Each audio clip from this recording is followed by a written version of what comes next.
Salut à tous, Kwame Sport. J'espère que vous allez bien, peu importe l'heure et l'endroit où vous regardez cette vidéo.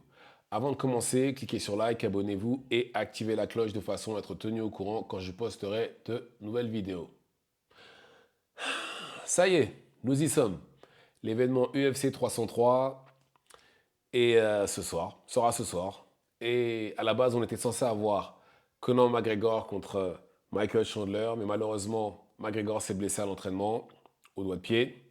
Alors, en temps normal, McGregor aurait combattu, mais il a dit non. Cette fois-ci, si je dois perdre, c'est parce que la personne est meilleure que moi, pas parce que je suis blessé. Et c'est pour ça qu'il s'est retiré. Et Dana White et l'UFC a décidé de changer carrément le main event. Et c'est pour ça qu'on a Pereira contre Prohaska, le champion contre un contender. Alors, c'est la deuxième fois qu'ils s'affrontent. Ils se sont affrontés justement pour le titre au mois de novembre dernier. Ou d'ailleurs, c'était un combat de dernière minute aussi où il remplaçait John Jones contre Stipe. Et c'est un combat qui s'est soldé par une victoire par KO de Pereira. Mais si vous avez regardé le combat du début à la fin, Prohaska dominait. Il dominait, il a même emmené au sol Pereira. Mais je crois, j'ai tendance à dire qu'il a un peu trop pris la confiance et il s'est pas protégé, il n'a pas protégé son visage. Il a pris un crochet de Pereira, ce qu'il a fait ce qu'il a envoyé au sol, puis Pereira l'a terminé à coup de poing et l'arrêt de l'arbitre.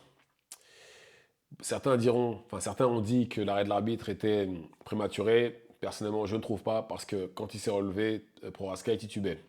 Donc c'est que forcément, il s'est fait sonner et quoi qu'il en soit, c'est pour la santé du combattant, l'arbitre a bien agi.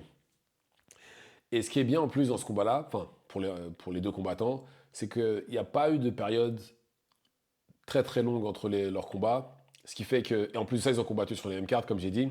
Ils ont combattu au mois de novembre et ils ont combattu tous les deux sur la même carte à l'UFC 300. Tous les deux ont gagné par KO. Et là, ils se retrouvent là ce soir pour la revanche en dernière minute. Alors, euh, comme je l'ai déjà dit, hein, très franchement, je pense que Pereira devrait gagner. Maintenant, le problème, c'est qu'il est tellement imprévisible, Prohaska, que ça fait peur en fait. C'est là où, où justement je me dis qu'il pourrait éventuellement perdre. Ou sinon, il pourrait même le surprendre, essayer de l'emmener au sol et essayer justement d'éviter tout striking et de l'emmener au sol. Il pourrait faire ça aussi. Et très franchement, je pense que ce serait peut-être même la solution contre quelqu'un comme Pereira, parce que striker contre lui, c'est une très mauvaise idée. L'emmener au sol, ça fonctionne. Adesanya l'a emmené au sol. Et Adesanya n'est pas non plus le meilleur striker de la Terre, le meilleur grappleur de la Terre. Par contre, Blachowicz, il a vraiment galéré contre lui. Beaucoup de gens disent qu'il a même perdu contre Blachowicz. Donc voilà. Donc je pense que si j'étais son entraîneur, c'est ce que j'opterais pour cette option-là. On va au sol, on l'emmène au sol. Même si je pense qu'il a jamais vraiment montré son niveau au sol, je pense qu'il a fait des progrès depuis son combat contre Blachowicz.